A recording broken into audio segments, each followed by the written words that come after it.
Praise the lord. ಪ್ರೀತಿಯ ಸಹೋದರ ಹಾಗೂ ಸಹೋದರೇ, ಈ ದಿನ ನೋಡಿದ್ರಲ್ಲಿ ಬಹಳ ಸಂತೋಷವಾಗಿದ್ದೇನೆ. ಯೇಸು ಕ್ರಿಸ್ತನ ಮಧುರ ನಾಮದಲ್ಲಿ ನಿಮಗೆಲ್ಲರಿಗೂ ವಂದನೆಗಳು ಸಲ್ಲಿಸ್ತಾ, ಶಾಲು ನಿಮಗೆ ಸಮಾಧಾನ ಉಂಟಾಗಲಿ. ಪ್ರೀತಿಯ ಮಕ್ಕಳೇ, ಪ್ರತಿದಿನ ಸಾಯಂಕಾಲದಲ್ಲಿ ದೇವರ ವಾಕ್ಯಗಳು ಓದುವಾಗ, ಧ್ಯಾನಿಸುವಾಗ ಆತ ನಮ್ಮನ್ನು ಕರುಣಿಸುವಂಥ ದೇವರು, ನಮ್ಮನ್ನು ಆಶೀರ್ವದಿಸಿ ಒಳ್ಳೆ ರೀತಿಯಲ್ಲಿ ನಡೆಸುವಂಥ ಸರ್ವಶಕ್ತನಾಗಿದ್ದಾನೆ. ಹೌದು ಪ್ರೀತಿಯ ಮಕ್ಕಳೇ, ಈ ದಿನ ಒಂದು ಒಳ್ಳೆ ಟಾಪಿಕ್ ಏನಂದರೆ ನಿನಗಾಗಿ ಎಂಬುದಾಗಿ. ಹೌದು ಪ್ರೀತಿಯ ಮಕ್ಕಳೇ, ದೇವರು ನಮಗಾಗಿ ಜೀವಿಸುವಂಥ ದೇವರು, ನಮಗೆ ಸಹಾಯ ಮಾಡುವಂಥ ದೇವರು ಇದ್ದಾನೆ. ಇದಕ್ಕೆ ಆಧಾರವಾಗಿ ಕಳಿಸಿದವರಿಗೆ, ಪೌಲನ್ನು ಕಳಿಸಿದವರಿಗೆ ಮೊದಲನೇ ಅಧ್ಯಾಯ 3ನೇ ವಾಕ್ಯ ನಾನು ನಿಮಗಾಗಿ ಓದ್ತೀನಿ. ಹೀಗೆ ಹೇಳ್ತದೆ, ದಯಮಾಡಿ ನಿಮ್ಮಲ್ಲಿ ಸತ್ಯವಿದ್ದರೆ ತೆಗೆದು ಧ್ಯಾನಿಸಬೇಕೆಂಬುದಾಗಿ ನಾನು ಕೇಳ್ಕೊಳ್ತೇನೆ.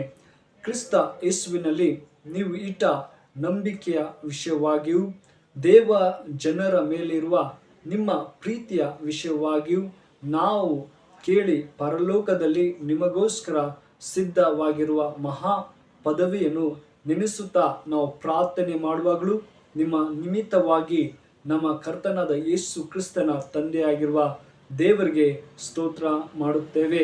Amen, hallelujah. ದೇವ್ರ ವಾಕ್ಯ ಹೇಳ್ತದೆ, ಪ್ರೀತಿ ದೇವ ಮಕ್ಕಳೇ, ನೀವು ಕ್ರಿಸ್ತನಲ್ಲಿ ನಂಬಿಕೆಯಿಂದ ಪ್ರಾರ್ಥನೆ ಮಾಡುವಾಗ ನಾವು ನಿಮಗೆ ಸ್ತೋತ್ರ ಹೇಳ್ತೀವಿ ಎಂಬುದಾಗಿ ದೇವವಾಕ್ಯ ಹೇಳ್ತೇವೆ. ದೇವರೇ ನಿನಗೆ ಸ್ತೋತ್ರ ಎಂಬುದಾಗಿ ಪೌಲ ಹೇಳ್ತಾ ಇದ್ದೇನೆ. ನೋಡಿ, ಪೌಲ ಯೇಸು ಕ್ರಿಸ್ತನ ತಂದೆಯ ಆಗಿರುವ ದೇವರಿಗೆ ಸ್ತೋತ್ರ ಮಾಡುತ್ತೇವೆ.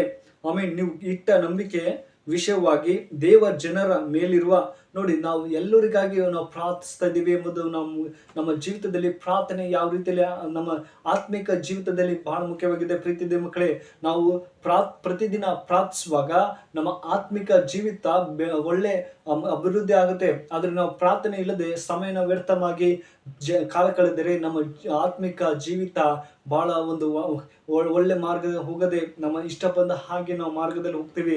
ಆದರೆ ಪೌಲ ಹೇಳ್ತಾನೆ, ನಿಮ್ಮ ಪ್ರಾರ್ಥನೆ ಯಾವ ರೀತಿಯಾಗಿದೆ, ನಾವು ದೇವರಿಗೆ ಪ್ರತಿದಿನ ಸ್ತೋತ್ರ ಹೇಳ್ಬೇಕು. ದೇವರೇ, ಈ ಒಳ್ಳೆ ದಿನ ಕೊಟ್ಟಿದ್ದಪ್ಪ, ನಿಮಗೆ ಸ್ತೋತ್ರ, ಒಳ್ಳೆ ಮಾರ್ಗದಲ್ಲಿ ನಮ್ಮನ್ನು ನಡೆಸು, ಇನ್ನೂ ಹೆಚ್ಚಾಗಿ ಪ್ರಾರ್ಥನೆಯಲ್ಲಿ ನಾವು ಬೆಳೆಯುವಂತೆ ನೀನು ಸಹಾಯ ಮಾಡಿ ಎಂಬುದಾಗಿ ಕೇಳುವಾಗ ನಿಶ್ಚಯವಾಗಿ ದೇವ್ರು ಸಹಾಯ ಮಾಡ್ತಾನೆ. ಪ್ರೀತಿ ಮಕ್ಕಳೇ, ಅದೇ ತರ ರೋಮದವ್ರಿಗೆ 8ನೇ ಅಧ್ಯಾಯ 1ನೇ ಅಧ್ಯಾಯ 8ನೇ ವಾಕ್ಯ ಹೇಳ್ತದೆ, ಏನಂದ್ರೆ ಮೊದಲನೇದು ನೀವು ನಂಬಿಕೆಯಿಂದ ಲೋಕದಲ್ಲೆಲ್ಲ ಪ್ರಸಿದ್ಧಿಗೆ ಬಂದದರಿಂದ ನಿಮ್ಮೆಲ್ಲರೂ ವಿಷಯವಾಗಿ ಯೇಸು ಕ್ರಿಸ್ತನ ಮೂಲಕ ನನ್ನ ದೇವರಿಗೆ ಸ್ತೋತ್ರ ಮಾಡುತ್ತೇನೆ. ಆಮೇಲೆ ಪೌಲ್ ಹೇಳ್ತಾನೆ, ಅಲ್ಲಿ ನೀವು ಎಲ್ಲರಿಂದ ದೇವರಿಗೆ ನಾವು ಸ್ತೋತ್ರ ಮಾಡಬೇಕು.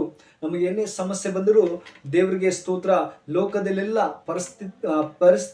ಪರಿಸ್ಥಿತಿಗೆ ಬಂದದರಿಂದ ನಿಮ್ಮೆಲ್ಲರಿಗೂ ವಿಷಯವಾಗಿ ಯೇಸು ಕ್ರಿಸ್ತನ ಮೂಲಕ ನನ್ನ ದೇವರಿಗೆ ನಾವು ಸ್ತೋತ್ರ ಹೇಳ್ಬೇಕು. ದೇವರೇ, ಈ ದಿನ ಕೊಟ್ಟಿದ್ದಿ, ನಮ್ಮ ಎಲ್ಲ ರೀತಿಯಲ್ಲಿ ನೀವು ಬಿಡುಗಡೆ ಕೊಟ್ಟಿದ್ದಪ್ಪ, ನಿಮಗೆ ಸ್ತೋತ್ರ ಎಂಬುದಾಗಿ ಹೇಳುವಾಗ ದೇವ್ರ ಸಂತೋಷವನ್ನಾಗಿದ್ದಾನೆ. ಹೌದು ಪ್ರೀತಿ ದೇವ ಮಕ್ಕಳೇ, ನಾವು ದೇವರೇ ನೀನು ಒಳ್ಳೆ ಮಾರ್ಗದಲ್ಲಿ ನಡೆಸ್ತಿದ್ದಿ, ಸ್ತೋತ್ರ. ನನ್ನ ಎಲ್ಲ ಸಮಸ್ಯೆಗಳಿಂದ ಬಿಡುಗಡೆ ಕೊಡ್ತಾ ಇದ್ದೀರಪ್ಪ, ನಿಮಗೆ ಸ್ತೋತ್ರ. ನಿಮ್ಮ ನಂಬಿಕೆಯಿಂದ ನಾನು ಪ್ರಾರ್ಥಿಸ್ತಿದ್ದೀನಿ.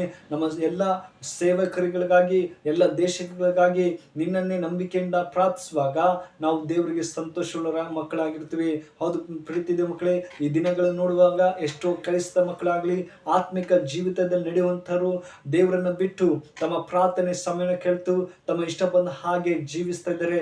ಆ ಕೆಟ್ಟ ಮಾರ್ಗ ಯಾವುದು, ಒಳ್ಳೆ ಮಾರ್ಗ ಯಾವುದು ಎಂಬುದು ಕಂಡುಕೊಳ್ಳದೆ ಪ್ರಾರ್ಥನೆ ಜೀವಿತ ಸಮಯನ ಕೊಡ್ತಾ ಇಲ್ಲ, ಅವ್ರು ಇಷ್ಟ ಬಂದ ಹಾಗೆ ಜೀವಿಸ್ತಾ ಇದ್ದಾರೆ. ಆದ್ರೆ ಪೌಲ ಹೆಚ್ಚಿಸ್ತಾ ಇದ್ದೇನೆ, ನೀವು ಪ್ರಾರ್ಥನೆಯಲ್ಲಿಯೂ ನೀವು ಒಳ್ಳೆ ವಿಶ್ವಾಸಿಗಳಾಗಿ ಜೀವಿಸಿ ಎಂಬುದಾಗಿ ಸಭೆಗೆ ಅವ್ರು ತಿಳಿಸ್ತಾ ಇದ್ದೇನೆ. ಪೌಲನು ಸಭೆಗೆ ತಿಳಿಸ್ತಾ ಇದ್ದೇನೆ. ಅದೇ ತರ ನಮ್ಮ ಜೀವಿತದಲ್ಲೂ ಒಳ್ಳೆ ಮಾರ್ಗದಲ್ಲಿ ನಾವು ನಡಿಬೇಕೆಂಬುದಾಗಿ ದೇವ್ರ ವಾಕ್ಯ ಹೇಳ್ತದೆ. ಅದೇ ತರ 2ನೇದಾಗಿ ನೋಡೋದಾದ್ರೆ, ನಿಮಗೋಸ್ಕರ ಸಿದ್ಧ ಮಾಡಿಕೊಳ್ಳ್ರಿ. ನಾವು ಯಾವ ತರ ಸಿದ್ಧ ಮಾಡಿಕೊಳ್ಬೇಕು ಎಂಬುದಾಗಿ ಹೇಳೋದಾದ್ರೆ, ನಾವು ಈಗ ಎಕ್ಸಾಮ್ ಬರೆಯುವಾಗ ಹೋಗ್ತೀವಿ, ಒಳ್ಳೆ ನಾಳೆ ಎಕ್ಸಾಮ್ ಇದೆ ಎಂಬುದಾಗಿ ಹೋಗುವಾಗ ಆದ್ರೆ ನಾವು ಲೌಕಿಕವಾಗಿ ಎಕ್ಸಾಮ್ ಬರೀಬಹುದು. ಆದ್ರೆ ಆತ್ಮಿಕವಾಗಿ ನಾವು ಎಕ್ಸಾಮ್ ಬರೀಬೇಕಾದ್ರೆ ದೇವರಲ್ಲಿ ಹೆಚ್ಚಾಗಿ ಆತ್ಮಿಕವಾಗಿ ದೇವ್ರ ವಾಕ್ಯ ಓದುವಾಗ, ಪ್ರಾರ್ಥನೆ ಮಾಡುವಾಗ ನಾವು ಇನ್ನೂ ಹೆಚ್ಚಾಗಿ ಆತ್ಮಿಕವಾಗಿ ಜೀವಿಸಕ್ಕೆ ಸಾಧ್ಯ. ಪ್ರೀತಿದೆ ಮಕ್ಕಳೇ, ಎಕ್ಸಾಮ್ನಲ್ಲಿ ಫೇಲ್ ಆದ್ರೆ ಅದೇ ತರ ನಮ್ಮ ಜೀವಿತದಲ್ಲಿ ಎಲ್ಲರೂ ಅಯ್ಯೋ ಇವ್ನು ಫೇಲ್ ಆಗಿದ್ದಾನೆ ಎಂಬುದಾಗಿ ಹೇಳ್ತಾರೆ.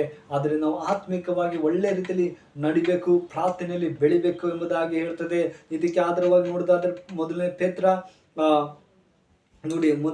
1ನೇ ಅಧ್ಯಾಯ 4ನೇ ವಚನ ಹೇಳ್ತದೆ, ನಮ್ಮನ್ನು ಲಯ ಕಳಂಕ ಕ್ರಯಗಳಿಂದ ಬಾಧೆಗಳನ್ನು ಎದುರು ನೋಡುವಂತಾಗಿದ್ದಾನೆ. ಆಮೇನ್. ನಮ್ಮ ಎಲ್ಲ ಬಾಧೆಗಳನ್ನ ತೆಗೆದುಕೊಳ್ಳುವಂತ ದೇವರಾಗಿದ್ದಾನೆ.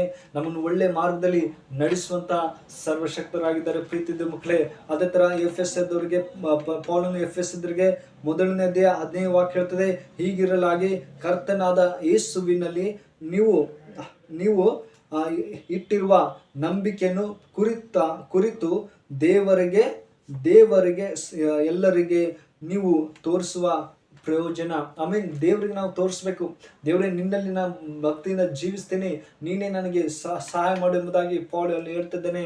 ಹೌದು ಪ್ರೀತಿದ ಮಕ್ಕಳೇ, ನಾವು ತೀರ್ಮಾನ ಮಾಡ್ಕೊಳ್ಬೇಕು, ದೇವರೇ ನನಗೆ ಏನೇ ಸಮಸ್ಯೆ ಇದ್ರು ನಾನು ನಿನ್ನಲ್ಲೇ ನಂಬಿಕೆಯಿಂದ ಎಲ್ಲರಿಗಾಗಿ ನಾನು ಪ್ರಾರ್ಥಿಸ್ತೀನಿ, ನಾನು ಎಲ್ಲ ಸಮಸ್ಯೆ ನಿನಗೆ ಗೊತ್ತು, ನೀ ನನಗಾಗಿ ಬಂದಿದೆ ಎಂಬುದಾಗಿ ಹೇಳುವಾಗ ದೇವ್ರ ಸಂತೋಷವಾಗಿದ್ದೇನೆ. ನನ್ನ ಮಗನೇ ನಿನ್ನ ಎಲ್ಲ ಪ್ರಾರ್ಥನೆಯನ್ನು ಕೇಳ್ತೀನಿ. ಯಾವಾಗಲೂ ನಾವು ದೇವರಿಗೆ ಸ್ತೋತ್ರ ಹೇಳುವಾಗ ದೇವ್ರ ಸಂತೋಷವಾಗಿದ್ದಾನೆ. ಹೌದು ಪ್ರೀತಿದೇವ ಮಕ್ಕಳೇ, ಎಲ್ಲ ಅಂಧಕಾರಗಳಿಂದ ಬಿಡುಗಡೆ ಕೊಡುವಂಥ ದೇವರು. ಈ ದಿನಗಳೆಲ್ಲ ದೇವ್ರೇ ಇಂದಿನಿಂದ ನಿನಗೆ ಸ್ತೋತ್ರ ಹೇಳ್ತೀನಪ್ಪ, ಇಂದಿನಿಂದ ಪ್ರತಿದಿನ ಪ್ರಾರ್ಥನೆ ಮಾಡ್ತೀನಿ, ಸಮಯನ ವ್ಯರ್ಥ ಮಾಡದೆ ಪೌಲನ ಎಚ್ಚರಿಸುವ ಹಾಗೆ ಸಭೆಗಳಲ್ಲಿ ಯಾವ ಥರ ಈ ಪೌಲನ ಎಚ್ಚರಿಸ್ತಾ ಇದ್ದೇನೋ ನಾನು ಎಲ್ಲ ಪ್ರಾರ್ಥಿಸ್ತಾ ಇದ್ದೆ, ನೀವು ಪ್ರಾರ್ಥಿಸಿರಿ ಎಂಬುದಾಗಿ ಪೌಲ್ ಹೇಳ್ತಾ ಇದ್ದೇನೆ. ಅದೇ ಥರ ನಮ್ಮ ಜೀವಿತದಲ್ಲಿ ದೇವರಿಗೆ ಯಾವಾಗಲೂ ಸ್ತೋತ್ರ ಹೇಳುವಾಗ ದೇವ್ರ ಸಂತೋಷ ಪಡುತ್ತಾನೆ ಪ್ರೀತಿರುವುದೇ ಮಕ್ಕಳೇ. ಹೌದು ಪ್ರೀತಿಯ ಮಕ್ಕಳೇ, ದೇವ್ರ ಈ ವಾಕ್ಯ ನಿಮ್ಮ ಜೀವಿತದಲ್ಲಿ ಆಶೀರ್ವದಿಸಿ ಕಾಪಾಡಲಿ. May God bless you. ಪ್ರಾರ್ಥನೆ ಮಾಡೋಣ ಕಣ್ಣು ಮುಚ್ಚಿಕೊಂಡು. ಪರಿಶುದ್ಧನೇ ಪ್ರೀತಿಗಳು ತಂದೆ ದೇವರ ಸ್ವಾಮಿ, ಒಳ್ಳೆ ಸಮಯಕ್ಕಾಗಿ ಸ್ತೋತ್ರ ಅಪ್ಪ. ಕಳೆದ ವಾರ ಎಲ್ಲ ಅದ್ಭುತವಾಗಿ ಕಾಪಾಡಿಕೊಂಡು ಈ ನೂತನ ದಿನ ಕೊಟ್ಟಿದ್ದ ಹಾಗೆ ಸ್ತೋತ್ರ. ಈ ಸಾಯಂಕಾಲದಲ್ಲಿ ದೇವರೇ ನಿನ್ನ ವಾಕ್ಯ ಧ್ಯಾನ ಮಾಡುವಂತೆ ಸಹಾಯ ಮಾಡೋಕ್ಕಾಗಿ ಸ್ತೋತ್ರ. ಹೌದೇ ಸಪ್ಪ, ಇವ ಪೌಲ ಹೇಳುವ ಹಾಗೆ ಸಭೆಗೆ ನೀವು ಪ್ರಾರ್ಥನೆಯಿಂದ ನಂಬಿಕೆಯಿಂದ ಪ್ರಾರ್ಥಿಸಿರಿ, ಮತ್ತೆ ನಾನು ನಿಮಗಾಗಿ ಪ್ರಾರ್ಥಿಸ್ತೀನಿ ಎಂಬುದಾಗಿ ಹೇಳುವ ಹಾಗೆ ದೇವರೇ ನೀನು ಎಲ್ಲವನ್ನು ನೋಡುವಂಥ ದೇವರು, ನೀನು ನಮ್ಮನ್ನು ಕರುಣಿಸುವಂಥ ದೇವರು, ನೀವು ನಮಗೆ ಸಹಾಯ ಮಾಡುವಂಥ ದೇವರಾಗಿದ್ದಪ್ಪ. ಈ ಸಾಯಂಕಾಲ ಈ ವಿಡಿಯೋ ಯಾರು ನೋಡ್ತಾರೋ ಆ ಮಕ್ಕಳನ್ನು ಆಶೀರ್ವದಿಸು, ಒಳ್ಳೆ ಅವ್ರಿಗೆ ಭಾಗ್ಯ ಕೊಡು, ಅವ್ರ ಪ್ರಾರ್ಥನೆಯಲ್ಲಿ ಇನ್ನೆಚ್ಚಾಗಿ ಆತ್ಮಿಕವಾಗಿ ಬೆಳೆಯುವಂತೆ ನೀನು ಸಹಾಯ ಮಾಡು. ಈ ಪ್ರತಿಯೊಬ್ಬ ಮಕ್ಕಳನ್ನು ಆಶೀರ್ವದಿಸಪ್ಪ ಅಂತ ಪ್ರಾರ್ಥಿಸಿದ್ರೆ ಪ್ರೀತಿರು ತಂದೆ, ನೀನು ಒಳ್ಳೆ ದೇವರು, ಅದ್ಭುತ ಮಾಡುವಂಥ ದೇವರಪ್ಪ.